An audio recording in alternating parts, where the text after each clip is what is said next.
ఓం శ్రీ గురుభ్యో నమ. శ్రీ నిర్వై టీవీ ప్రేక్షకులందరికీ నమస్కారం. మనం ఎందరో మహానుభావులతో సజ్జన సాంగత్యం చేస్తున్నాం. ఈరోజు మన అదృష్టం శంబాలా నగరి. ఇది విజయనగరం ప్రాంతంలో అద్భుతంగా ఏర్పడినటువంటి ధ్యానం నాన్నగారు ఆశ్రమం. ఈ ఆశ్రమంలో ఇక్కడ ఉన్నటువంటి మహర్షి గత కొన్ని సంవత్సరాలుగా మౌనంగా ఉంటూ 2018 నుంచి ప్రపంచానికి కనపడకుండా తన రూములోనే తాను ఉంటూ సంపూర్ణ సాధన చేస్తున్నటువంటి మహాయోగి. ఆ ఆశ్రమం గురించి, అక్కడ జరిగే విశేషాల గురించి, అక్కడ శంబాలా నగరి రమేష్గా పేరుగాంచినటువంటి వారు అక్కడ ప్రధాన సేవకులు. అలాగే వారు వృత్తిరీత్యా ఐటీ ఎంప్లాయీగా ఉంటూ ఐటీ శాఖల్లో పనిచేస్తూ వారు పనిచేసుకుంటూనే ఆధ్యాత్మిక జీవనం పట్ల అట్రాక్ట్ అవుతూ అటు ఆధ్యాత్మికతని ఇటు భౌతిక జీవనాన్ని కలిపి జీవితం సాగిస్తున్నటువంటి వారితో శంబాలా నగరి విశేషాలని, అక్కడ జరుగుతున్న మహత్తుని మనం అడిగి తెలుసుకుందాం. నమస్కారం అండి. నమస్కారం.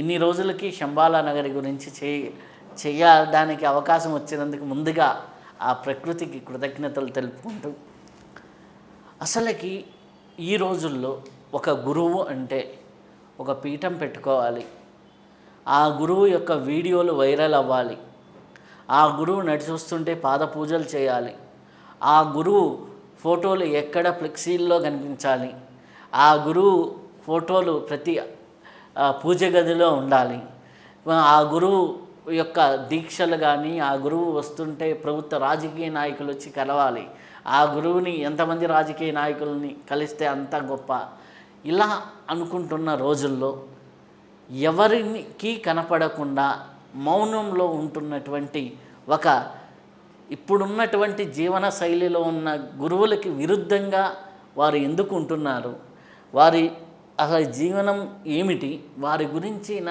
విశేషాలు ఏమిటి? మీరు ఒక మాట వాడారు, ఇప్పుడు ఉన్న గురువుల జీవన శైలికి విరుద్ధంగా అని. నేను మీకు దాన్ని కొంచెం మార్చి చెప్తాను. మనకు మహర్షులు అనేవాళ్ళు ఇవాళ ఉన్నవాళ్ళు కాదు, ఎప్పటి నుంచో ఉన్నారు. ప్రతి మహర్షి కూడా ఏంటి అంటే సమాజానికి మేలు చేయాలి అని చెప్పి ఒక ఉద్దేశంతో చేసిన వారే. వారికి పేరు వద్దు అనుకున్నారు, అంటే వీళ్ళందరూ అజ్ఞాతంగా ఉంటూ సమాజానికి మేలు చేయాలని కోరుకున్నవారే. ఈ మహర్షి కూడా అదే ఆలోచన అన్నమాట. అంటే ఎలాగైతే కుటుంబంలో ఒక తండ్రి అతని కష్టం మొత్తం అతను కష్టపడి పిల్లల కోసం త్యాగం చేస్తారో, తిరిగి పిల్లల దగ్గర నుంచి పిల్లలు ఒక తండ్రికి నమస్కారం పెట్టాలి అని తండ్రి కోరుకోడు, తన కష్టాన్ని త్యాగంగా ఇస్తారన్నమాట. అలాగే మన మహర్షులు అందరూ కూడా వాళ్ళ తపశ్శక్తిని సమాజానికి త్యాగం చేశారు. అలాగే ఈ మహర్షి కూడా అదే దారిలో నడుస్తున్నారు, అంటే ఆ మహర్షుల దారిలోనే వీరు కూడా నడుస్తున్నారు, ఆ సిస్టమే వీరు ఫాలో అవుతున్నారు. ఎక్కడైతే వ్యక్తి ప్రాముఖ్యత పెరుగుతుందో అక్కడ సమాజంలో ఇబ్బందులు వస్తాయండి. ఎప్పుడైతే మీకు వ్యక్తి ప్రాముఖ్యత తక్కువ ఉండి వ్యవస్థ ప్రాముఖ్యత ఎక్కువ ఉందో అక్కడ సమాజం అనేది ప్రశాంతంగా ఉంటుంది. ఆ వ్యక్తి ప్రాముఖ్యత తక్కువగా ఉండాలి అని నమ్మేవారు కూడా ఈ మహర్షి ధ్యానం వీరు కాబట్టి వీరు అజ్ఞాతంగా ఉండి వారి సేవ మాత్రం సమాజానికి అందాలి అని వారి ఉద్దేశం.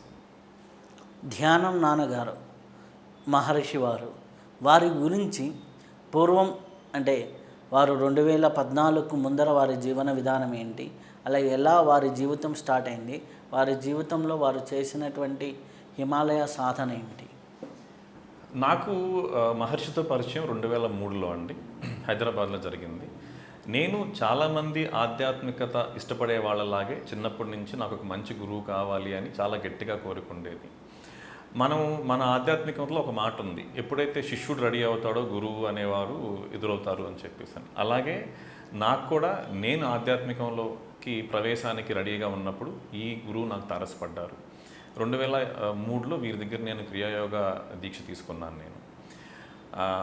వీరు ఈ 2014 ముందు అడిగారు ఎలా ఉండేవారని. వీరు భారతదేశం మొత్తం తిరిగి 150,000 మందికి వీరు క్రియాయోగ నేర్పించారండి. ఈ 150,000 మందికి వీరు ప్రత్యక్షంగా నేర్పించారు, అంటే వీరి శిష్యులు అలా కాకుండా వీరే 150,000 మందికి నేర్పించారన్నమాట. వీరు భారతదేశంలో తిరగని పుణ్యక్షేత్రం అంటూ లేదు, వీరు వెళ్ళని గుడి అంటూ లేదు. ఈ భారతదేశం మొత్తం మీద అన్ని గుడులు అన్ని క్షేత్రాలు తిరిగి మన భారతదేశంలో ఉన్న ఈ తపశ్శక్తి, ఈ ఆలయాలు, ఇవంతా ఈ ఆధ్యాత్మికత మొత్తం అందరికీ పంచాలనే ఉద్దేశం వీరిది. మీరు మహర్షి అంటారు, అంటే వీరు సన్యాస యోగ, సంసార యోగ? వీరికి సంసారం ఉందండి. ఇప్పుడు వీళ్ళు యోగి కాదు, మహర్షి. అంటే ఋషులందరికీ కూడా మీరు చూడండి, మనకు విశ్వామిత్రులు కానీ వశిష్ఠులు కానీ అందరు తీసుకున్నా కూడా వాళ్ళందరూ కుటుంబ బాధ్యత తీసుకున్నారు వాళ్ళు. ఆ తర్వాత వాళ్ళ పిల్లల బాధ్యత కూడా వాళ్ళు తీసుకున్నారు అన్నమాట. ఇప్పుడు వీరికి కూడా కుటుంబం ఉంది, అమ్మగారు ఉన్నారు, అలాగే పిల్లలు ఉన్నారు. మహర్షి అంటే చాలామందికి అర్థం కాదు. వాళ్ళకి సులభంగా అర్థమయ్యేదానికి ఏంటంటే, ఇప్పుడు ఒక తల్లి తండ్రి ఉన్నారండి. తల్లి తండ్రి ఏం చేస్తారు, వాళ్ళ జీవితంలో పడ్డ కష్టం, వాళ్ళ చెమట అంతా కూడా వాళ్ళ పిల్లలకి వాళ్ళు త్యాగం చేస్తారు. అంటే తిరిగి ఏమీ ఆశించకుండా వాళ్ళ పిల్లలకి ఇస్తారనమాట. మన తల్లిదండ్రులు అలాగే మనకి ఇచ్చారు. మహర్షి అంటే ఎవరంటే వారి ఆస్తి అంటే ఏంటి, మహర్షి ఆస్తి ఏంటి, తపశ్శక్తి, ఆస్తి. దీన్ని వారి దగ్గరికి ఎవరైతే కష్టాల్లో ఉండి వస్తారో వారందరినీ కూడా వారు ఆధ్యాత్మిక బిడ్డలాగా భావిస్తారు. ఎవరైతే ఒక మహర్షి దగ్గరికి కష్టంలో ఉన్నప్పుడు వెళ్తారో వాళ్ళందరూ కూడా ఆ మహర్షికి పిల్లలే. అది ఇవాల్టి పద్ధతి కాదు, మన భారతీయ సనాతన పద్ధతి ఇది. మీరు ఏ మహర్షి దగ్గర కష్టంలో వెళ్ళినా కూడా ఆ వెళ్ళిన రోజు మీకు గుర్తుంటుంది, మీరు మళ్ళీ ఇంటికి వచ్చేస్తారు. కానీ ఆ మహర్షి మిమ్మల్ని ఎప్పటికీ మర్చిపోరు.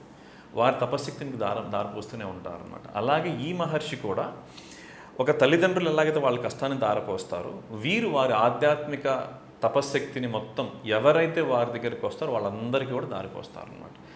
తల్లిదండ్రులు వారికి పుట్టిన వారి బాధ్యత మాత్రమే తీసుకుంటారు, కానీ మహర్షి సమాజంలో అందరి బాధ్యత తీసుకుంటారు అన్నమాట.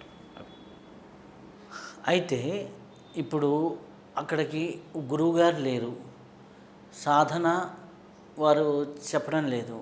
మామూలుగా ఎక్కడైనా ఆశ్రమానికి వెళ్ళాలంటే ఏదో ఉండాలి కదా, ఏదో ఉంటేనే వస్తారు జనాలు.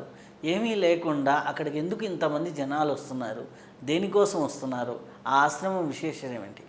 2014లో అక్కడ మేము ఆ క్షేత్రం స్థాపించామండి.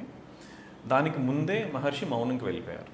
ఒక ఆధ్యాత్మిక వ్యక్తి మౌనంకి వెళ్ళారు అంటే అర్థం ఏంటి అంటే, వారు పొందే అనుభూతుల్ని వారు భాష ద్వారా వ్యక్తం చేయలేనంత సున్నిత అనుభవాలకు వారు వెళ్ళారని అర్థం. అలాగే 2018లో వీరు అజ్ఞాతానికి వెళ్ళిపోయారు. అంటే అజ్ఞాతం అంటే వారి రూమ్లోంచి నేను ఇంకా బయట రాను అని చెప్పి వారు రాసిచ్చారు. అంటే మౌనంగా ఉన్నప్పుడు ఆ రాయడమే వారితో మనకు కమ్యూనికేట్ చేయాలి అంటే మనం ప్రశ్న అడిగామనుకోండి, వాళ్ళు రాసి చూపించేవారు అనమాట. 2018లో వారు అజ్ఞాతానికి వెళ్ళారు. వారు అజ్ఞాతానికి వెళ్ళకముందు ఆశ్రమానికి ఎవరన్నా వస్తే వాళ్ళ కష్టాలు ఈ మహర్షితో పంచుకున్నప్పుడు ఈ మహర్షి వారి గురించి ధ్యానం చేసి, అమ్మ మీరు ఇలా చేస్తే ఈ కష్టం మీరు దాటుతారు అని చెప్పి వారు రాసి చూపించేవారు. దాంతో సమాజంలో కొంతమందికి రిలాక్సేషన్ అనేది వచ్చేది. అసలు ఆధ్యాత్మికం ఒక కర్తవ్యం కూడా అదే.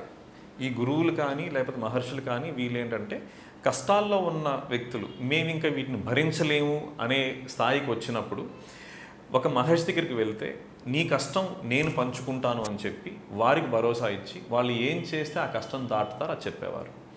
ఎప్పుడైతే వీరు అజ్ఞాతానికి వెళ్ళారో అప్పుడు మీరు అజ్ఞాతానికి వెళ్ళడం వల్ల ఎవరికి లాభం అని మేము అడిగాం మహర్షి.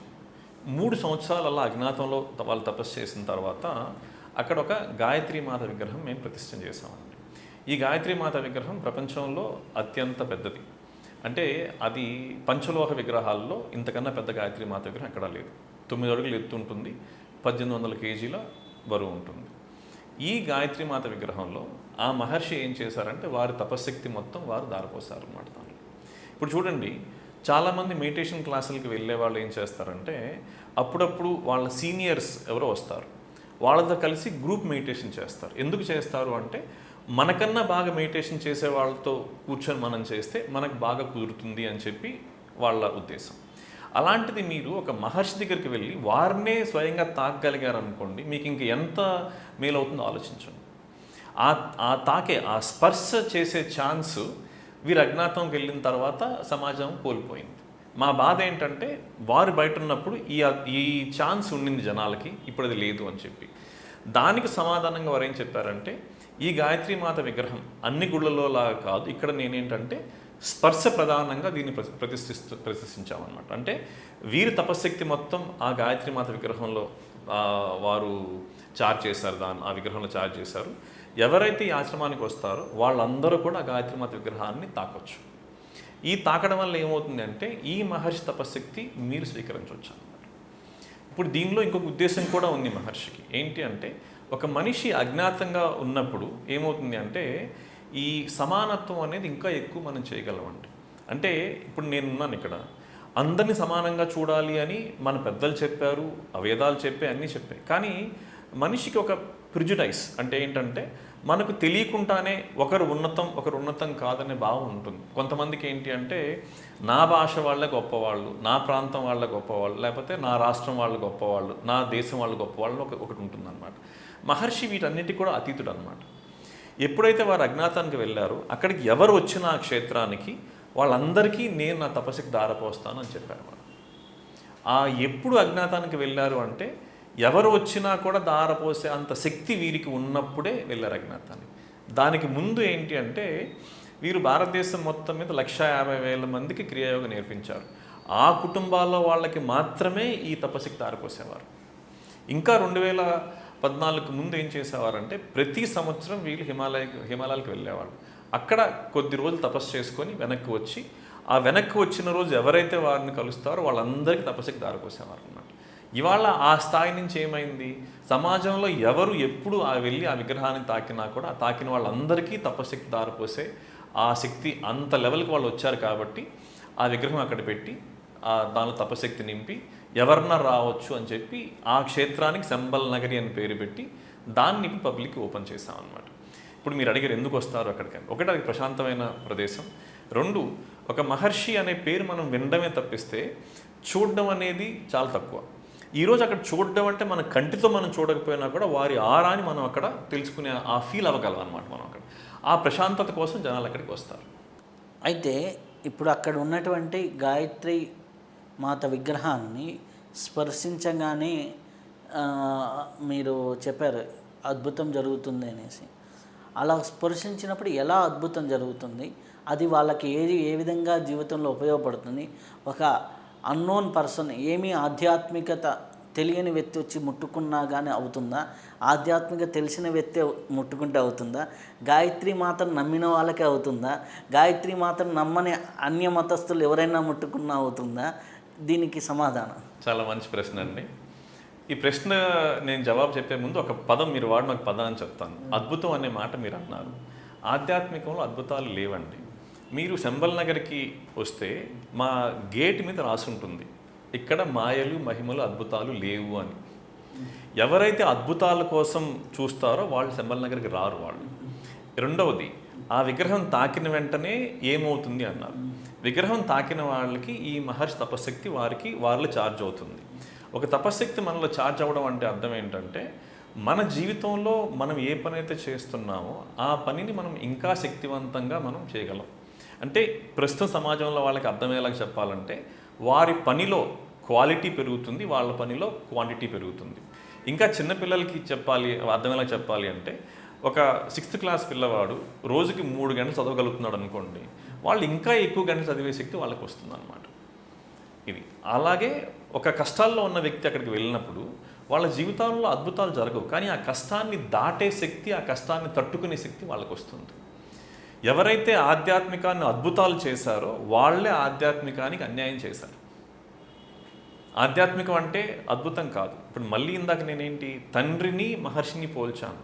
ఒక తండ్రి ఉన్నారనుకోండి, తండ్రి అద్భుతం చేయడు. తండ్రి ఏంటి కష్టపడతాడు, త్యాగం చేస్తాడు.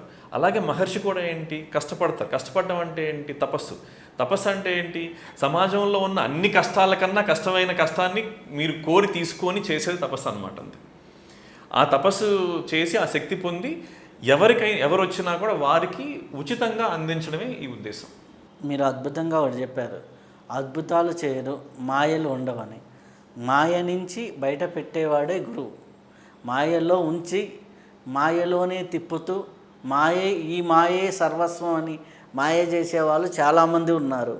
ఆ మాయను దాటించి నిజాన్ని చూపించే వాళ్ళే నిజమైన గురువులు.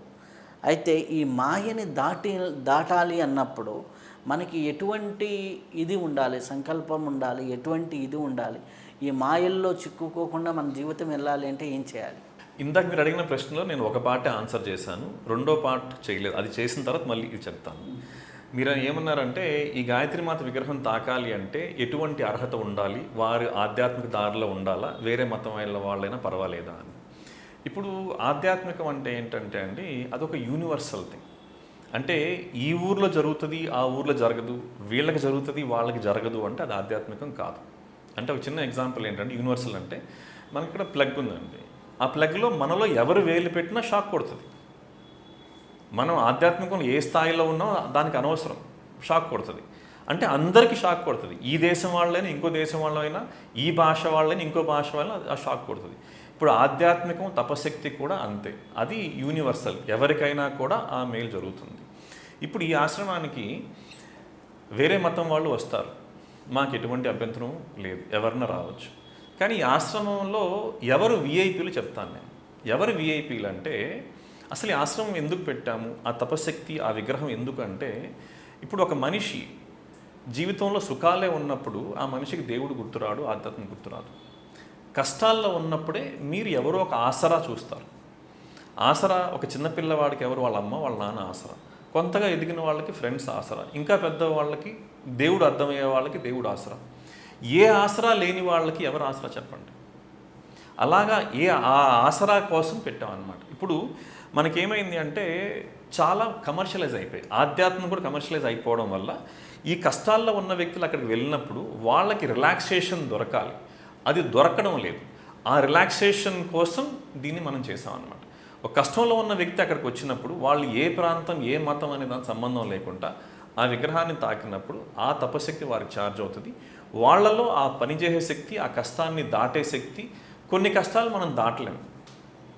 ఒక తల్లి ఉంది, ఆ తల్లికి కొడుకు చనిపోయారు అనుకోండి, మనకు మిరకిల్ ఏం లేదు కదండి ఆ కొడుకుని బతికించేదానికి. అలాంటి తల్లి అక్కడ వచ్చి తాకినప్పుడు ఏమవుతుందంటే ఆ కష్టాన్ని తట్టుకునే శక్తి ఆ తల్లికి వస్తుంది అనమాట. అంటే ఇంత ముందర గురువులు శక్తిపాతం చేసేవాళ్ళు అనేవారు. ఇది అక్కడున్న గాయత్రి మాత విగ్రహం శక్తిపాతం చేస్తుందా, లేకపోతే వాళ్ళల్లో ఉన్న శక్తిని మేలుకొల్పుతుందా? విగ్రహం శక్తిపాతం చేయదు. ఇక్కడ ఏంటంటే మనలో ఒక చైతన్యం అనేది ఉంటుంది, దానికి చాలామంది చాలా పేర్లు పెట్టుకున్నారు. కుండలి అనేది ఒక పేరు. ఈ సాధకులు ఎవరైతే అక్కడికి వచ్చారో వాళ్ళలో ఆ కుండలి అనే చైతన్యం అవుతుందండి. అలాగే ఇప్పుడు ఈ మనం భారతదేశం మొత్తం మీద మీరు ఏ గుడికన్నా వెళ్ళండి, అంటే మీరు కాశ్మీరం దగ్గర నుంచి కన్యాకుమారి వరకు ఏ గుడికి వెళ్ళినా కూడా ఆ మూల విరాట్లలో మన మహర్షులు వాళ్ళ తపస్సుకి దారిపోశారు. ఏ మహర్షి దారిపోసారో ఆ మహర్షి ఎప్పుడు నా పేరు కావాలి అనుకోలేదు, పెట్టలేదు. వాళ్ళు అజ్ఞాతంగానే వాళ్ళు చేశారు సమాజ సేవ కోసం. అలాగే ఈ మహర్షి ఈ పంచలోహ విగ్రహంలో ఆ తపశక్తి దారిపోయడం ద్వారా మనం వెళ్ళి దాన్ని స్పర్శించినప్పుడు ఆ తపశక్తి అనేది మనకు అందుతుంది అన్నమాట. ఇక్కడ స్పర్శ ద్వారా మనకు వస్తుంది. ఇప్పుడు ఆధ్యాత్మిక వ్యక్తులు ఏంటి అంటే 4 విధాలుగా వారి తపశక్తిని వేరే వాళ్ళకి ప్రసరింప చేయగలరండి. ఒకటి ఏంటి అంటే మౌనం. అంటే మనకు రమణ మహర్షి అని మన పేరు వినుంటాం, చాలా ఫేమస్. రమణ మహర్షి ఏ రోజు ఆయన వెళ్ళిన వాళ్ళకి ఏమీ చెప్పలేదు. అలాగే అక్కడ మౌనంగా కూర్చోమన్నారు. వారి మౌనం ద్వారా ఆ తపశక్తి వారికి అందేదన్నమాట. ఇంకొకటి ఏంటంటే చూపు. అంటే ఆ ఋషి మనల్ని చూసినప్పుడు లేదా మనం వారి దర్శనం చేసుకున్నప్పుడు తపశక్తి మనకు అందడం. మూడవది ఏంటంటే బోధ అంటే ఒక మహర్షి మీకు కూర్చోబెట్టి మీకు మంచి చెడు చెప్పడం అనేది బోధ. ఈ బోధలే మనకు తర్వాత పుస్తకాలుగా రావచ్చు, లేకపోతే ఇంకోలాగా రావచ్చు. ఇంకొకటి ఏంటంటే స్పర్శ. ఇప్పుడు సమాజంలో లేని మహర్షిని మనం స్పర్శించలేం. మనం ఇప్పుడు ఒక హిమాలయాలు తపస్సు చేసుకునే మహర్షిని మనం స్పర్శించాలి అంటే ఎన్నో కష్టాలు పడి అక్కడికి వెళ్ళిన వ్యక్తి చేయొచ్చేమో కానీ సమాజంలో ఉన్న వ్యక్తి చేయలేరు. అలాగే మీరు చూడండి, కొన్ని గుళ్ళల్లో కూడా మనల్ని స్పర్శ అనేది అలౌ చేస్తారు, కొన్ని దగ్గర అలౌ చేయరు. ఇప్పుడు శ్రీశైలంలో మనకు స్పర్శ దర్శనం అనేది ఉంది, అలాగే వేరే దగ్గరలో ఉండదు. ఆ గుడిలో ఎలా ప్రతిష్ట పెట్టారు ఆ పద్ధతి బట్టి మనం అది ఫాలో అవ్వాలి. ఇక్కడ వీరు చేసింది ఏంటంటే సమాజానికి ఎప్పుడైతే ఆధ్యాత్మిక కావాలో వాళ్ళకి వేరే వాళ్ళు అడ్డు ఉండకూడదు అని. అంటే మీరు గుడికి వెళ్ళి ఒక పూజారి ఉంటారు, పూజారి ఒక పద్ధతి అక్కడ ఫాలో అవుతారు. కానీ కొంతమంది ఏం భావిస్తారు, నాకు దేవుడికి మధ్య ఇంకొక వ్యక్తి ఉండాలని భావిస్తారు అన్నమాట. ఇక్కడ మీకు అలాంటిది ఏమీ ఉండదు. ఇక్కడ ఏంటి అంటే మీరు కష్టంలో ఉన్నప్పుడు మీరు ఆ గాయత్రి మాత విగ్రహాన్ని మీరు తాకడం, ఆ స్పర్శ ద్వారా ఆ తపశక్తి మీరు స్వీకరించడం అన్నమాట. అదండి. అక్కడ ఒక కుండలిని రాకు ఉందని, ఆ కుండలిని రాకు ముట్టుకోగానే మనకి కుండలిని ఉద్దీపన అవుతుందని విన్నాను. అది ఎంతవరకు నిజం? అది శక్తిపీఠం అంటామండి అక్కడ. ఆ ఆ శక్తిపీఠాన్ని ఏంటంటే అది స్పిరిచువల్ ఇంజనీరింగ్లో one of the best example అనమాట. అక్కడ ఉన్న రాళ్ళు అంటే మామూలుగా ఏంటి అంటే ఆ రాళ్ళన్నీ కూడా భారతదేశంలో ఉండే అన్ని పుణ్యనదులను తీసుకొచ్చాం. అంటే బ్రహ్మపుత్ర దగ్గర నుంచి కింద కావేరీ వరకు దానిలో ఉన్న ప్రతి రాయి ఒక్కొక్క నదిలో తీసుకొచ్చాం అనమాట. ఇక్కడ మీరు చూస్తే ప్రకృతిలో శక్తి అనేది ఎక్కడ ఉంటుందంటే మనకు కొండల మీద, సముద్రాల్లో, నదుల్లో ఉంటుంది. ఈ శక్తి కోసం అంటే మనకు సముద్ర స్నానం చేయమన్నారు, నదీ స్నానం చేయమన్నారు, ఇవన్నీ చేయమన్నారు. ఎందుకంటే ఆ శక్తి కూడా మనలో ఛార్జ్ అయ్యేదానికి. అలాంటి న్యాచురల్గా ఆ రాయి ఆ నదులలో కొన్ని వేల సంవత్సరాల పాటు ఉండడం వల్ల ఆ నది శక్తి ఈ రాయికి ఛార్జ్ అయింది. అది తీసుకొచ్చి దాన్ని నిర్మాణం చేశాం. ఈ నిర్మాణం చేసిన తర్వాత దాన్ని మళ్ళీ ఈ మహర్షి వీరి తపశక్తితో చైతన్యం చేశారన్నమాట. ఇప్పుడు ఎవరైనా వచ్చి ఆ శక్తిపీఠాన్ని తాకితే, దాన్ని ఎవరైనా తాకితే మనలో కుండలిని శక్తి అనేది యాక్టివేట్ అవుతుంది. మీరు ఆ శక్తిపీఠాన్ని చూస్తే కూడా ఆ రాళ్ళన్నీ కూడా మీ వెన్నుపూసలో ఉండే రాళ్ళలాగా మన వెన్నుపూసల్లాగా కనిపిస్తాయి అన్నమాట. అది అర్థమయ్యే వాళ్ళకి ఏం చెప్తామంటే మీ మూలాధారం సహస్రం వరకు ఛార్జ్ అవుతుంది అని చెప్తాము. అర్థం కాని వాళ్ళకి ఏం చెప్తాను, మీరు తాకండి మీకు మంచి జరుగుతుంది అని చెప్తామన్నమాట. ఈ శక్తిపీఠం కూడా ఏంటి అంటే అక్కడ మేము కొత్తగా పెట్టింది కాదు. ఇది మన పురాతన కాలంలో ఎలాగైతే శక్తిపీఠాలు పెట్టేవాళ్ళ మహర్షులు అలాంటి సిస్టమే అక్కడ మనం పెట్టామన్నమాట. ఇంకొకటి ఏంటి అంటే ఈ ఆశ్రమానికి సాధకులు కూడా వస్తారు. సాధకులు చాలామంది ఆ శక్తిపీఠాన్ని ఇష్టపడతారు అన్నమాట.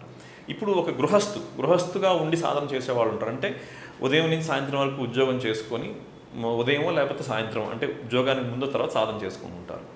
ఇలాగ మీరు 3 సంవత్సరాలు సాధన చేస్తే మీకు ఎంత మేలు జరుగుతుందో ఒక్కసారి ఆ శక్తిపీఠం స్పర్శ వల్ల మీకు ఎంత మేలు జరుగుతుంది అనమాట. అయితే ఇప్పుడు గురువుగారు మహర్షి వారు ఉన్నారు. మహర్షి వారు హిమాలయాలకు వెళ్ళి కేవలం ఏదో తేనె ఇటువంటివి తీసుకునే తపస్సు చేసేవారంటారు. అది ఎంతవరకు నిజం? దాన్ని ఎన్నిసార్లు అలా చేశారు? అలా వెళ్ళిన ప్రతిసారి ఏం జరిగేది? మహర్షి వారు మొదటి నుంచి ప్రకృతి ఆహారం ఉండేవారండి. అంటే వండిన ఆహారం ఏమి తినేవాళ్ళు కాదు. ఎక్కువ కూరగాయలు అలాగే పళ్ళు ఇవి రెండే వారి ఆహారం. వారి జీవితం మొత్తం ఇలాగే ఉండేది. హిమాలయాలకు వెళ్ళినప్పుడు ఏంటంటే ఎక్కువ ఉపవాసాల్లో ఉండేవాళ్ళు. కొన్నిసార్లు ఏంటంటే మీరు ఎంత మహర్షి అయినా కూడా మీరు ప్రకృతి నియమాలకు లోబడే ఉండాలి. మీరు అంటే నేను గాలి లేకుండా ఎంతసేపు ఉండగలనండి? మహా అయితే 1 నిమిషం ఉండగలను. నీళ్ళు లేకుండా ఎంతసేపు ఉండగలనండి? 1 రోజు. ఆహారం లేకుండా మహా అయితే 4 రోజులు. ఇది నా శక్తి. వారి శక్తి ఇంకా ఎక్కువ. కానీ వారు ఇంకా దాన్ని కొనసాగించాలి అనుకున్నప్పుడు అప్పుడు ఏం చేసేవారంటే హిమాలయాలకి మీరు ఒక గుహలోకి వెళ్ళినప్పుడు అక్కడ మీరు తీసుకెళ్ళాలి అంటే మీకు పళ్ళు వాళ్ళ కూరగాయలు కష్టం. అక్కడ వారు ఏంటంటే తేనెతో ఉండేవారు అనమాట. ఎక్కువ తేనెతో ఉండేవారు. కానీ అక్కడ కూడా ఏంటి అంటే మన సమాజంలో వాళ్ళకి తెలియని మాట ఒకటి. హిమాలయాల్లో ఇప్పటికీ కూడా ఆ గుహల దగ్గర ఎవరిని తపస్సు చేసుకుంటే ఆ చుట్టుపక్కల ఉన్న పల్లెటూరుల్లో ఉన్న ట్రైబల్స్ వారు ఇలాంటి మహర్షులకి చాలా గౌరవం ఇస్తారు. వీళ్ళు అడగకుండానే వాళ్ళు వచ్చి వాళ్ళ ఇంట్లో ఉండే కూరగాయలు, పళ్ళు, తేనె అంటే వాళ్ళ దగ్గర ఉండి అక్కడికి పెట్టి వెళ్ళిపోతారు అన్నమాట. అంటే వాళ్ళ పెద్దవాళ్ళు చెప్పారు, ఎవరైనా తపస్సు చేసుకునే వాళ్ళు ఉంటే వాళ్ళకి మీకు వీలైన సేవ మీరు చేయండి, ఆ తపశ్శక్తి మీ కుటుంబాలకు మేలవుతుంది అని చెప్పి. అయితే అక్కడ ఎక్కువగా మన శంబాల నగరిలో గోసేవ ఎక్కువ జరుగుతుంది. మీరు అక్కడికి వచ్చే వాళ్ళందరికీ ఉత్త చేతులతో రండి, శక్తిని తీసుకెళ్ళండి అనేసి చెబుతూ ఉంటారు. ఉత్త చేతులతో రండి, శక్తిని తీసుకెళ్ళండి అంటే అందరూ వస్తారు, శక్తిని తీసుకెళ్తున్నారు. కానీ దాని నిర్వహణ అంతా ఎలా జరుగుతుంది? అందరూ ఉత్త చేతులతో వస్తే ఎక్కడైనా ఉండీలు ఏదో ఒక రిసిప్ట్ బుక్స్ ఏవో ఉంటాయి, ట్రస్ట్ అనో ఏదో ఒకటి, అలా లేకుండా ఎలా అక్కడ నిర్వహణ అనేది జరుగుతుంది? చెప్తానండి. ఇది చాలా మంచి ప్రశ్న. ఈ ప్రశ్నకి 2 సైడ్స్ ఉన్నాయండి. ఒకటి ఆర్థికం, 2 ఆధ్యాత్మికం అండి. ముందు నేను ఆధ్యాత్మికం చెప్తాను, తర్వాత ఆర్థికం చెప్తాను. అసలు ఎందుకు పెట్టారు? అసలు అక్కడ హుండీ ఎందుకు ఉండదు? వచ్చే వాళ్ళని మీరు ఏమీ తీసుకురావద్దు, పళ్ళు, పూలు, కొబ్బరికాయలు ఏమీ అవసరం లేదని ఎందుకు చెప్పారు అనేది ముందు అర్థం చేసుకుందాం. ఒక కష్టంలో ఉన్న వ్యక్తిని మనం ఇక్కడికి వచ్చి మీరు రిలాక్స్ అవ్వండి అని చెప్పినప్పుడు వాళ్ళకి మనం ఇంకా వేరే కష్టం పెట్టకూడదు. వాళ్ళు డబ్బులు ఇవ్వడం కష్టమే, అలాగే పూలు తీసుకురావడం, ఇంకోటి తీసుకురావడం కూడా ఒక వాళ్ళకి ఎక్స్ట్రా పనే వాళ్ళకి. మనం ఎందుకు పెట్టాము ఇది? సమాజంలో ఉన్న వాళ్ళు కష్టాన్ని దాటాలి లేదా తట్టుకునే శక్తి వాళ్ళకి రావాలి అని చెప్పి. ఇది దాని ఉద్దేశం. ఎప్పుడైతే మీరు హుండీ పెట్టారో వచ్చిన వాళ్ళ ఆలోచన మారిపోతుంది. ఇది కూడా కమర్షియల్ అయిన ఒక ఆలోచన వస్తుంది. ఆధ్యాత్మికంలో ఏంటి అంటే మన జీవితంలో కష్టాలన్నీ ఆలోచనలతో మొదలవుతాయి. అక్కడ కంప్లీట్గా పూర్తిగా రిలాక్స్ అవ్వాలి అంటే వాళ్ళకి ఇలాంటి ఏ ఆలోచనలు ఉండకూడదు.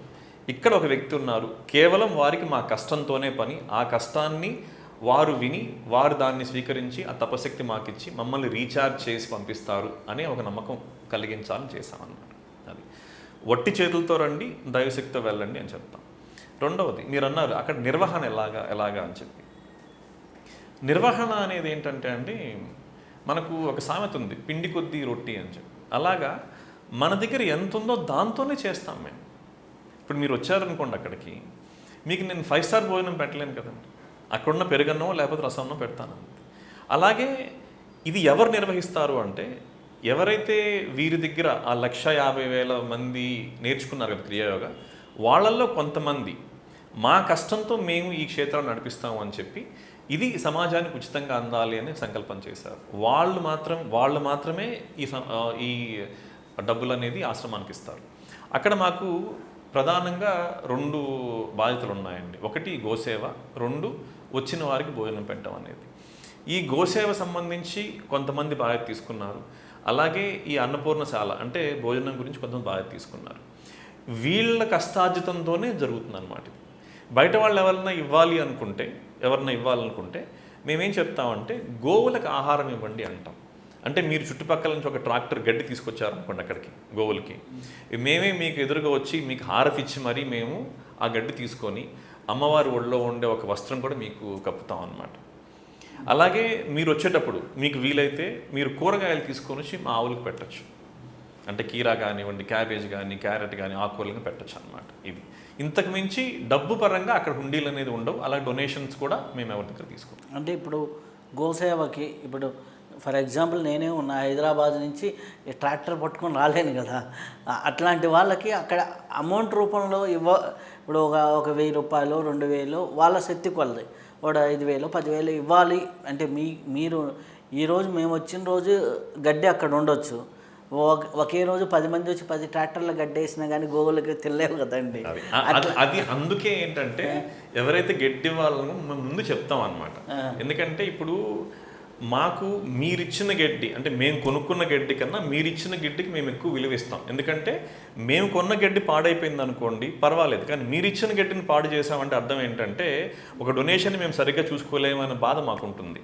అందుకని ఏంటంటే మీకు కూరగాయలు తీసుకొచ్చి మీరు ఆవులకు పెట్టడం అనేది అత్యంత సులభమైన గోసేవ అన్నమాట. అంటే మీరు ఎంతైతే పట్టుకురాగలరో అంత పట్టుకొచ్చి మీరు గోవులకు పెట్టుకోవచ్చు. అది కూడా ఏంటి, మీకు గోసేవ చేసుకోవాలి అనే కోరిక మీకు ఉంటే. మహర్షి వారు బాధ్యత ప్రధానము, దైవారాధన కంటే ఆధ్యాత్మిక అంటే వారి బాధ్యత నిర్వర్తించండి అంటారు. ఇప్పుడు సమాజంలో చాలామంది బాధ్యతలు వదిలేసి ముక్తి కోసం ప్రయత్నించండి అని గురువులు చెప్తూ ఉంటారు. వీరేమో బాధ్యత ప్రధానము అని చెప్తుంటారు. దీనికి ఒక క్లారిఫై ఇస్తారా? ఇప్పుడు ఒకరు చెప్పింది రైటా రాంగా అనేది మనం చాలా సులభంగా తెలుసుకోవచ్చు అండి. ఏంటంటే నేను మీకు ఒక మాట చెప్పాను అనుకోండి, ఆ మాట మీరు వినాలా వద్దా అని ఎలా ఆలోచించవచ్చు అంటే మనం పొజిషన్ రివర్స్ చేద్దాం. ఇదే దాన్ని మీరు నాకు చెప్తే నేను వింటానా అంటే, ఇప్పుడు ఒకరు ఏంటంటే మీరు అహింస అన్నాం, అహింస మనం చేస్తే వాడికి మేల మనకి మేల ఆలోచించాం అనుకోండి, ఇద్దరికీ మేలైందంటే అది ఎప్పటికీ సిస్టమ్ రన్ అవుతుంది. అది అలా కాకుండా ఒకరికే మేలైంది అనుకోండి, అంటే మీరు ఆశ్రమానికి వచ్చారు, 1,00,000 రూపాయలు మిమ్మల్ని ఇమ్మని చెప్పాను నేను, అప్పుడేంటి 1,00,000 రూపాయలు ఇమ్మని చెప్తే నాకు మేలు అవుతుంది, మీకు కాదు. నేను అక్కడుండి మీరు ఇక్కడ ఉన్నప్పుడు నేను మీకు 1,00,000 రూపాయలు ఇస్తానా అని ఆలోచించాను అనుకోండి, అప్పుడు అర్థమైపోతుంది ఇది కరెక్టా కాదా అని చెప్పేసాను. అలాగే ఇప్పుడు మీరు ఈ బాధ్యత అంటే నా గురించి మీరు నాకు చెప్పారు, నేను ఒక ఐటీ సాఫ్ట్వేర్లో ఉన్నాను, నేను సంపాదిస్తున్నాను, నా కుటుంబాన్ని పోషిస్తున్నాను. నాకు కూడా శంబల్ నగర్లో సంవత్సరానికి 18 రోజుల కన్నా ఎక్కువ ఉండే అర్హత లేదు, పర్మిషన్ లేదు. ఎందుకు అంటే ఇంత ఆధ్యాత్మికంలో ఉన్నా కూడా ఎవరి బాధ్యతలు వాళ్ళ క్లారిటీ మన సిస్టమ్ ఇచ్చింది. మాకు ఏంటి అంటే ముందు వ్యక్తిగత బాధ్యత, అంటే నీ బాధ్యతని నువ్వే చూసుకోవాలి. ఇది ఎవడైతే పాస్ అవుతాడో వాడి కుటుంబ బాధ్యత ఇస్తే సమాజం. నేను నా కుటుంబ బాధ్యతని నేను కానీ నిర్వర్తిస్తే అప్పుడు నేను సమాజ బాధ్యత తీసుకోవాలి. కానీ మీరు ఇందాక అడిగిన ఇప్పుడేంటి, చాలామంది పిల్లలు ఎస్పెషలీ యూత్లో ఆధ్యాత్మికం అనే ఒక క్రేజో మోజులో అన్నీ వదిలేసి దాని వైపు వెళ్తున్నారు. అది కరెక్ట్ కాదు. అది కరెక్ట్ కాదు. మీరు ఏంటంటే మీ ధర్మాలు బాధ్యత అన్నా కూడా మీ ధర్మం ఏంటి? మా అమ్మ నాన్న ఇప్పుడు నేను వెళ్ళిపోయాను ఆధ్యాత్మికంగా, మా అమ్మ నాన్న ఎవరు చూస్తారంటే? ఇప్పుడు నేను పుట్టినప్పుడు, నేను సంవత్సరం వయసులో ఉన్నప్పుడు నాకు ఏది మంచో ఏది చెడో తెలియదు, నాకు ఏది తినాలో తెలియదు. అవన్నీ వాళ్ళు చూసుకున్నప్పుడు ఈరోజు నా బాధ్యత ఉంది కదండి. నా ధర్మం ఏంటి? మా అమ్మ నాన్న చూసుకోవడం. మా అమ్మ నాన్న బాధ్యతలు అయిపోయిన తర్వాత నా కుటుంబ బాధ్యత, అంటే నా పిల్లలు ఉన్నారు, వాళ్ళ బాధ్యత చూసుకోవడం. అన్ని బాధ్యతలు అయిపోయిన తర్వాత అప్పుడు మీ టోటల్ టైం 100% మీరు ఆధ్యాత్మిక పెట్టచ్చు. ఈరోజు మీరు ఏం చేయాలి? మీరు బ్యాలెన్స్ చేయాలి. మీరు అంటే మీ కుటుంబ ధర్మాలు, మీ సమాజ ధర్మాలు, అలాగే మీ వృత్తి ధర్మం. అంటే మీకు బిజినెస్ ఉందనుకోండి, బిజినెస్ అంటే ఏంటి అర్థం? 9 నుంచి 6 వరకు 7 వరకు ఉండాలి అక్కడ. మీరు అలా కాకుండా నేను 9 నుంచి 6 నేను కుటుంబంతో ఉంటానన్నా అనుకోండి, అది కరెక్ట్ కాదు. మీ కుటుంబ ధర్మం, మీ వృత్తి ధర్మం అవన్నీ అయిన తర్వాత మీ ఆధ్యాత్మిక ధర్మం ఉండాలన్నమాట. ఇది ఎప్పుడైతే మీరు రివర్స్ ఫాలో అయ్యారో మీరు, అప్పుడు ఏమవుతుంది? లాంగ్ టర్మ్ సమాజానికి ఇది మంచిది కాదండి. కరెక్ట్ పద్ధతి ఏంటి అంటే ఈరోజు చేసినా, రేపు చేసినా, ఎల్లుండి చేసినా కూడా కరెక్ట్ రిజల్ట్స్ ఇచ్చేదే కరెక్ట్ పద్ధతి. ఇప్పుడు చాలామంది ముఖ్యంగా మీరు అన్నట్టు క్రేజీగా యూత్లో చూసినట్లయితే చదువుకొని తల్లిదండ్రులకి ఉద్యోగం చేసి పెట్టాల్సిన ఏజ్లో చాలామంది ఏదో ఒక సొసైటీ పిలిచిందనో అంటే దాని మీద ఇంట్రెస్ట్ తోటి వెళ్ళిపోతున్నారు. ఇక్కడ తల్లిదండ్రులు అనాథల్లాగా మిగిలిపోతున్నారు. అది ఒకటైతే, రెండోది ఎందుకంటే నేను జ్యోతిష్యం చేస్తుంటాను కాబట్టి నా దగ్గరికి ఇట్లాంటి క్లయింట్స్ వస్తూ ఉంటాను. ఒక అమ్మాయి కానీ అబ్బాయి కానీ మ్యారేజ్ అవుతుంది, ఏదో ఒక 4-5 ఏళ్ళు అయి ఉంటుంది. ఆ అబ్బాయి టక్మని నేను స్పిరిచువల్ వైపే వెళ్తున్నాను అంటాడు. ఇట్లా స్పిరిచువల్ వైపు అయితే ఈ అమ్మాయి ఏమవ్వాలి? ఈ అమ్మాయి ఏమవ్వాలి?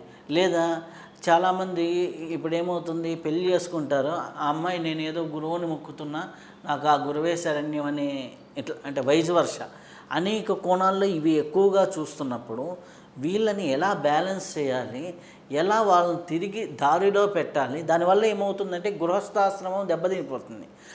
వీళ్ళని ఎగ్జాంపుల్గా చూసుకొని 10 మంది ఆధ్యాత్మిక వైపు రావాలనుకున్న వాళ్ళు కూడా ఆధ్యాత్మికత వైపు రావటం లేదు. దీన్ని ఎట్లా సరిచేయాలి? లేకపోతే ఏదన్నా దీనికి ఉపాయం అనేది ఉందా? మీరు చెప్పినవి మేము ప్రత్యక్షంగా చూసామండి. ఒక తల్లితో నేను మాట్లాడాను. ఆ తల్లి ఇబ్బంది ఏంటి అంటే వాళ్ళ అమ్మాయికి పెళ్ళయింది. పెళ్ళైన వారం రోజుల తర్వాత ఆ అబ్బాయి వెళ్ళిపోయాడు ఆధ్యాత్మికమని. ఈ వారం రోజులు కూడా ఆ అమ్మాయిని శారీరకంగా కలవలేదు.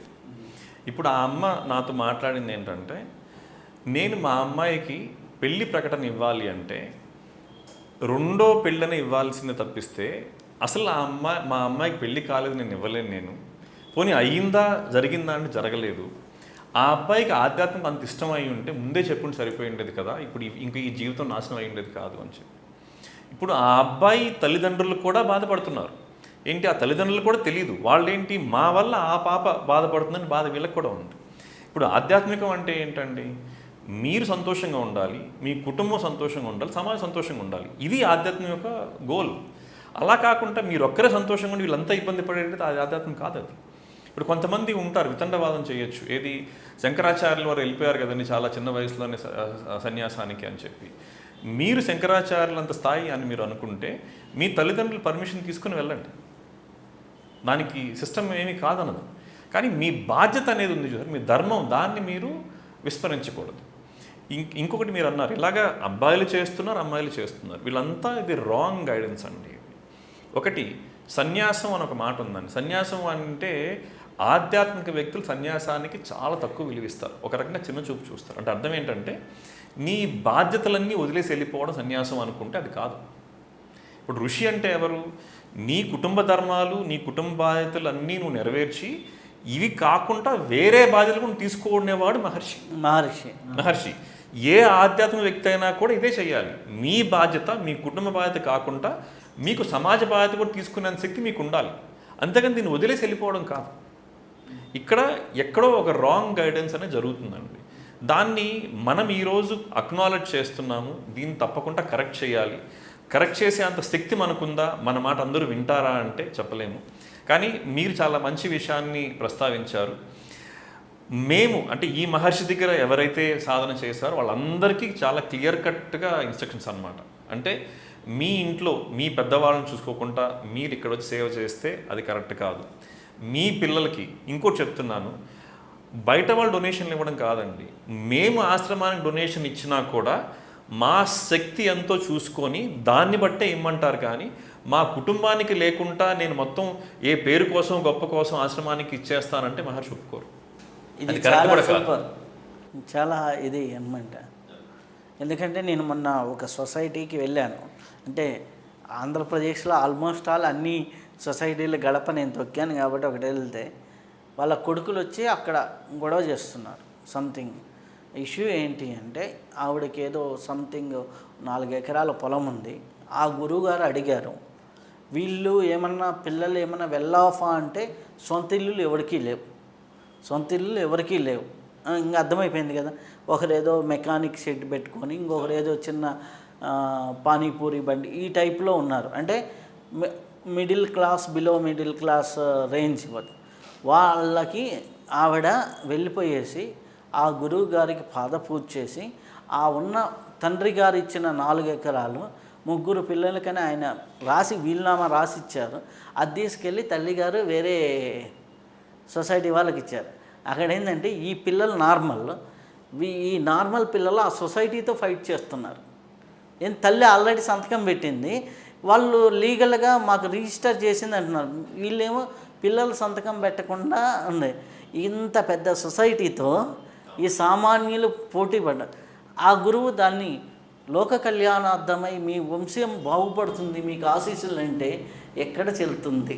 అంటే నేను పేర్లు ప్రస్తావించలేదు కానీ పేర్లు అవసరం లేదండి, అంటే సిచ్యువేషన్ నేను చెబుతున్నా. ఇప్పుడు మీరు అన్నారు అది ఏ ఆశ్రమం నాకు తెలియదు, అనవసరంగా ఇప్పుడు ఆశ్రమం మీడియాలో వచ్చింది కదండి, అది అవసరం లేదు. ఇప్పుడు మనకి ఏంటంటే ఒక సిస్టమ్ మనం పెట్టుకొని అది ప్రశాంతంగా జరగాలి. ఇప్పుడు ఏంటంటే కొంతమంది పేరు కోసం దానం చేస్తారండి, అలాంటిది కూడా కరెక్ట్ కాదు. ఇప్పుడు ఎవరైతే కూడా మీ దగ్గర డబ్బు ఉందనుకోండి, ఆ డబ్బు ఏంటి మీరు త్యాగం చేయడం వేరు, పేరు కోసం దానం చేయడం వేరు. ఇప్పుడు ఆ తల్లి బిడ్డలకు కాకుండా అయిపోయింది. ఆశ్రమంలో ఒక రూమ్ ఇస్తారు, బాగానే ఉంటుంది. రేపు బాగలేదంటే ఆశ్రమంలో ఎవడు పట్టించుకోడు, మళ్ళీ బిడ్డల దగ్గరికే వదిలేస్తారు. సో అటు బిడ్డలకి ఇటు ఇదికి అంటే అతిగా దానం చేయటం.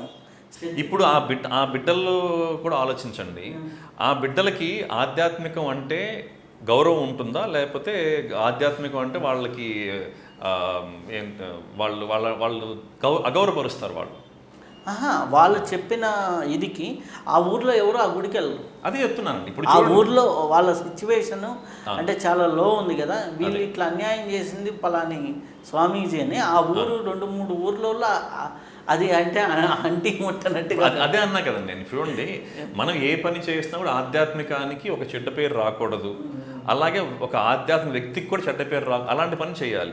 ఇప్పుడు వాళ్ళు చేసిన పని వల్ల ఏమైంది చెప్పండి. ఇప్పుడు ఆ 4 ఎకరాలు వచ్చి ఉండొచ్చు, కానీ ఎంత చెడ్డ పేరు వచ్చింది చూడండి వాళ్ళ సమాజంలో. వాళ్ళకి బయట నుంచి వచ్చేవాళ్ళు అబ్బా బడి మంచి గుడి అని బయట నుంచి వచ్చేవాళ్ళు వెళ్తున్నారు తప్పితే ఆ చుట్టుపక్కల వాళ్ళు గ్రౌండ్ రియాలిటీలో వెళ్ళలేదన్నమాట.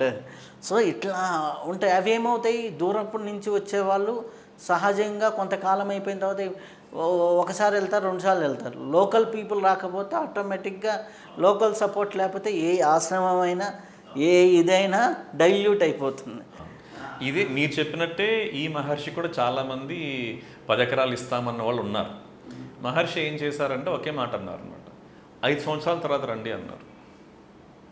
ఇప్పుడు ఒక వ్యక్తి ఆ రోజు ఒక హైప్లో ఇవ్వాలనుకోవచ్చు, 5 సంవత్సరాల తర్వాత రమ్మన్నారు, 5 సంవత్సరాల తర్వాత ఇస్తానన్నారు అనుకోండి, మళ్ళీ 5 సంవత్సరాలు రమ్మంటారు అనమాట.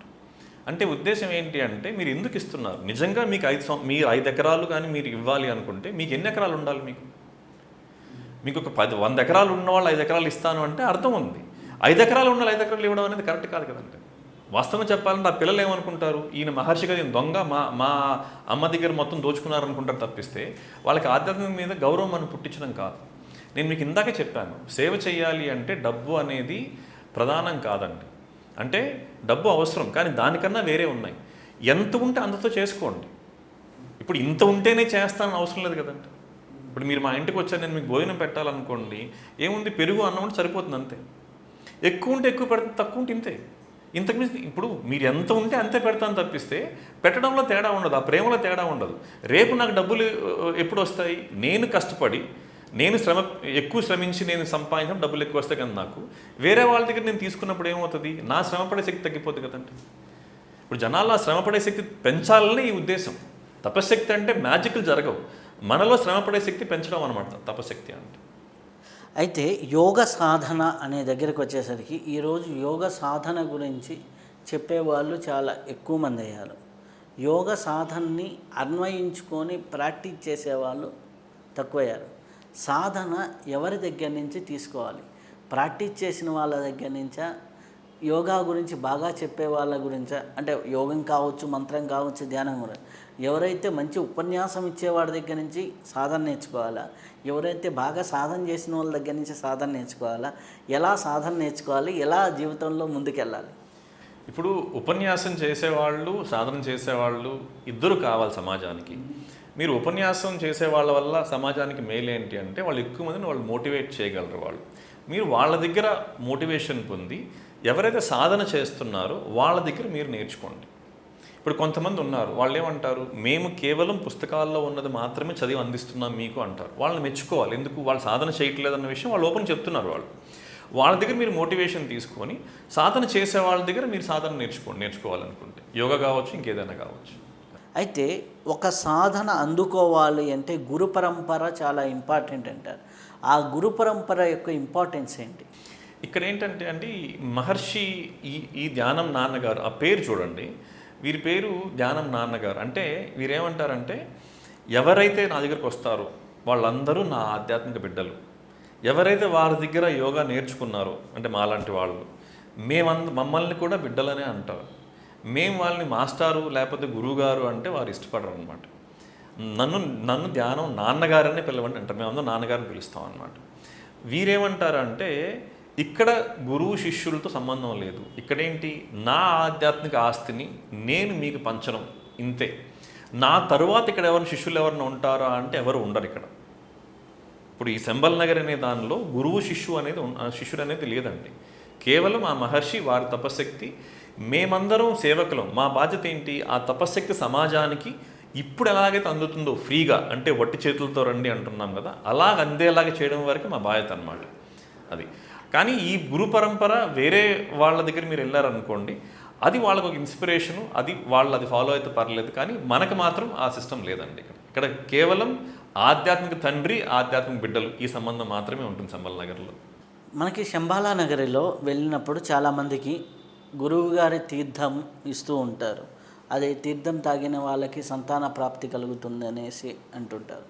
అలాగే పౌర్ణమి సమయాల్లో సంప్రోక్షణ, ఆదివారం కానీ పౌర్ణములు కానీ సంప్రోక్షణ చేస్తూ ఉంటారు, అక్షింతలు వేస్తూ ఉంటారు. వీటిని పొందటం వల్ల వచ్చే ప్రయోజనం ఏంటి? అలాగే ఎలా తీర్థానికి పిల్లలు పుడతారు?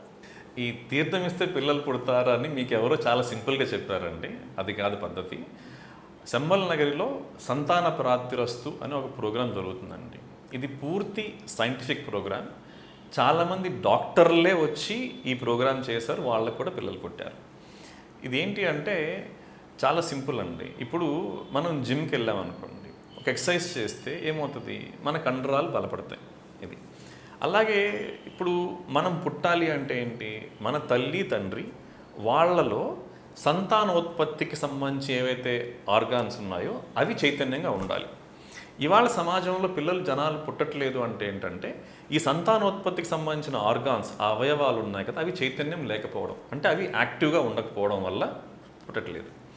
ఈ సంతాన ప్రాప్తిరస్తు ప్రోగ్రాంలో ఏం చేస్తారంటే, వాళ్ళని అక్కడ తీసుకొచ్చి వాళ్ళ చేత గోసేవ అంటే ఏంటి, ఆ గోవుల యొక్క ఎనర్జీతో వాళ్ళని చార్జ్ చేయడం. అలాగే వృక్షసేవ, మనకు దేవతా వృక్షాలు చాలా ఉన్నాయి, ఏది మారేడు, నేరేడు దగ్గర చాలా ఉన్నాయి. ఇవన్నిటిని వాళ్ళు తాకిచ్చి, అలాగే వాళ్ళకు తీర్థం ఇస్తారు. తీర్థం అంటే ఏంటి, అది పంచ తులసులతో కలిపి తీర్థం ఇస్తారు. ఇవన్నిటి తర్వాత అదొక సిస్టమ్, అదొక యోగ విధానం.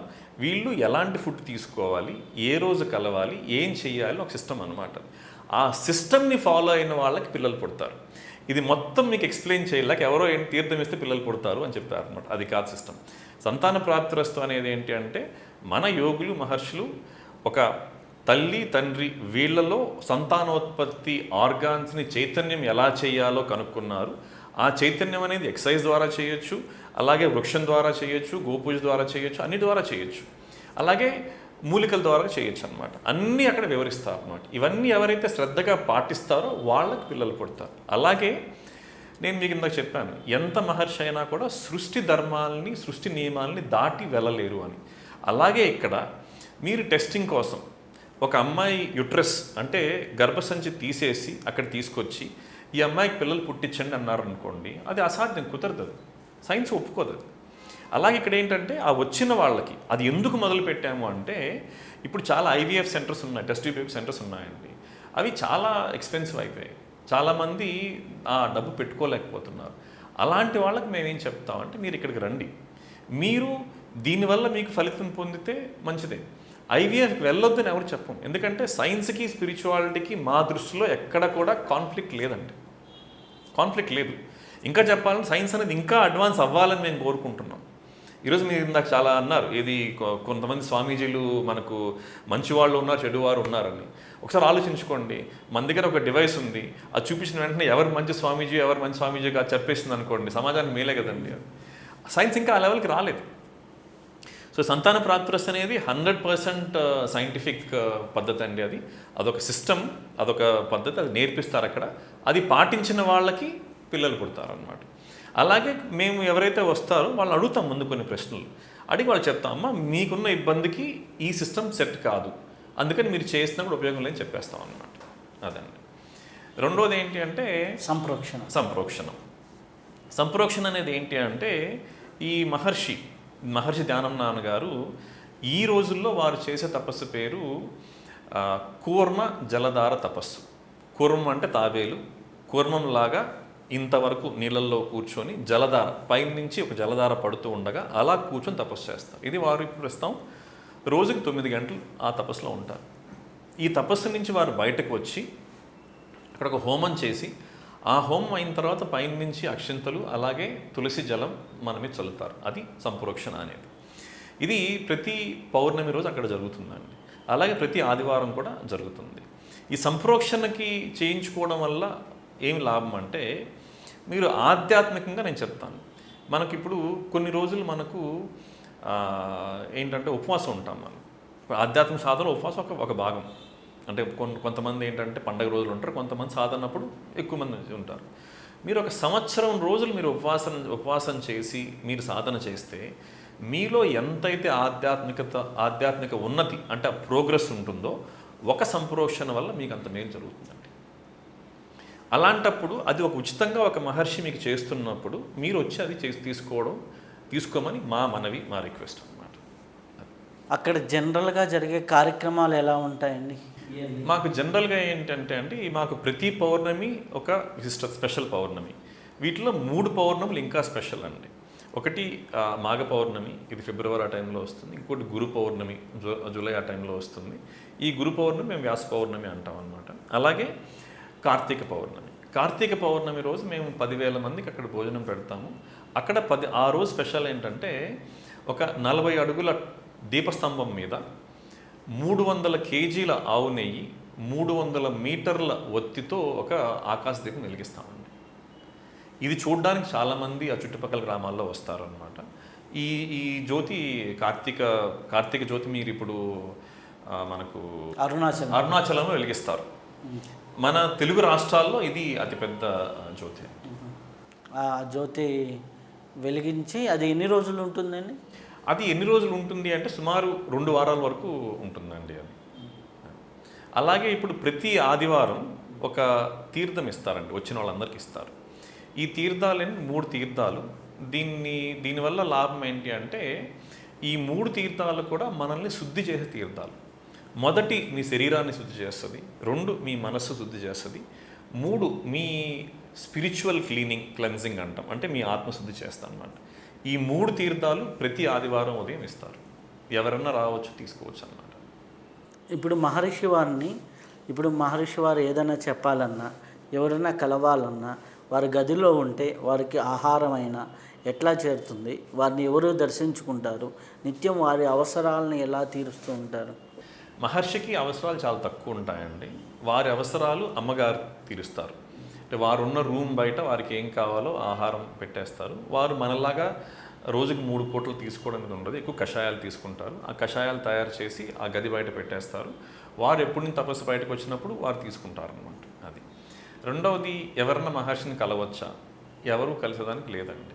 కానీ చిన్న పిల్లలు అంటే మీకు అప్పుడే పుట్టిన పిల్లలు అంటే 24 రోజుల నుంచి 90 రోజుల లోపల అంటే 3 నెలల లోపు వయసు ఉన్న పిల్లల్ని తీసుకొస్తే వీరిని అమ్మగారు మహర్షి దగ్గరికి తీసుకెళ్తారు. మహర్షి ఈ పిల్లల్ని అంటే వాళ్ళ కాళ్ళు వారి తల మీద పెట్టుకొని అంటే వీరి సహస్రం ద్వారా వాళ్ళని వారి తపస్సుకి దారిపోస్తారనమాట. అలాగే చాలామంది మహర్షి చేత మా పిల్లలకి పేరు పెట్టించుకోవాలి అనుకుంటారు. అలాంటి వారికి ఆ పిల్లవాడు లేదా ఆ పాప నాడీ వ్యవస్థ బట్టి అంటే ఏ పేరుతో పిలిస్తే వారు చైతన్యంగా పెరుగుతారు అలాంటి పేరు వారు పెట్టి మీకు ఇస్తారనమాట. అంతేకాని 90 రోజుల తర్వాత ఉన్న వాళ్ళు ఎవరు మహర్షిని దర్శించడానికి అవకాశం ఉండదు. చంటి బిడ్డలను ఇస్తే లోపలికి తీసుకెళ్ళి అమ్మగారే తీసుకెళ్ళి వారికి ఇస్తారు. వారు అక్కడ అది పనిగా ఒక ఉయ్యాలు పెట్టుకో ఉంటారు అనమాట. కేవలం ఈ 90 రోజుల లోపల ఉన్న పిల్లల్ని మాత్రమే వారు దర్శిస్తారు. వారికి తపశక్తి వారికి చార్జ్ చేసి మీకు పంపిస్తారు. చాలా సంతోషం అండి. చాలా అద్భుతమైన విషయాల్ని మహర్షి వారి గురించి అలాగే శంబాలా నగరి గురించి మాతో పంచుకున్నందుకు చాలా చాలా కృతజ్ఞతలు. సంతోషం అండి. ఒక్క మాట మీ ప్రేక్షకులతో పంచుకుంటాను నేను. శంబల్ నగరికి ఎందుకు రావాలి అనే ప్రశ్న కానీ మీలో ఉంటే అసలు శంబల్ నగరి అంటే ఏంటి అంటే ఎక్కడైతే తపశ్శక్తి శాశ్వతంగా ఉంటుందో ఆ ప్రదేశాన్ని శంబల్ నగరి అంటామండి.